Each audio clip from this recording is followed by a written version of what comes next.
இப்போ யூடியூப்பில் நிறையா இடத்துல ட்ரெண்டிங்காக இருக்கிற விஷயம் வந்து இந்த சப்பாத்தி மேக்கர் டூல் தான்.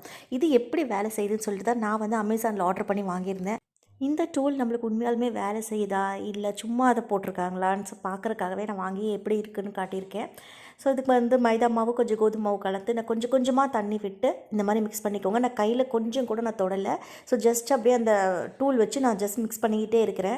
பட் கொஞ்சம் கொஞ்சமாக தண்ணி ஊற்றுங்க. நீங்கள் உங்களுக்கு பூரினா இன்னும் கொஞ்சம் கம்மியாக தண்ணி கெட்டி மாவாக பிசைஞ்சு வரும் உங்களுக்கு ரவுண்டாக. ஸோ பார்த்தீங்கனாலே உங்களுக்கு தெரியும் எந்த அளவுக்கு வருக்குன்னு. எனக்கு பர்சனலி பார்த்தீங்கன்னா ரொம்ப ரொம்ப பிடிச்சிருக்கு. நான் கையை கொஞ்சம் கூட யூஸ் பண்ணல. வித்தின் ஒரு 3 மினிட்ஸ்லேயே பார்த்தீங்கன்னா இந்த அளவுக்கு ரவுண்டாக வந்துருச்சு. நான் உங்களுக்கு பார்த்தாங்களே தெரியும். இந்த அளவுக்கு வந்ததுக்கு அப்புறம் பார்த்தீங்கன்னா நான் வந்து கையில் பார்த்து பாருங்கள் கொஞ்சம் கூட எனக்கு விட்டல.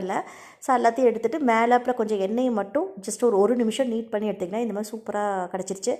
இந்த சப்பாத்தி மேக்கர் டூல் வந்து வர்த்தா இல்லையான்னு கேட்டால் 100% வர்த்துன்னு தான் சொல்லுவாங்க. ரொம்ப ஈஸியாக இருக்குது பிசைகிறதுக்கு. உங்களுக்கு வேணும்னா அமேசானில் செக் பண்ணி பாருங்கள்.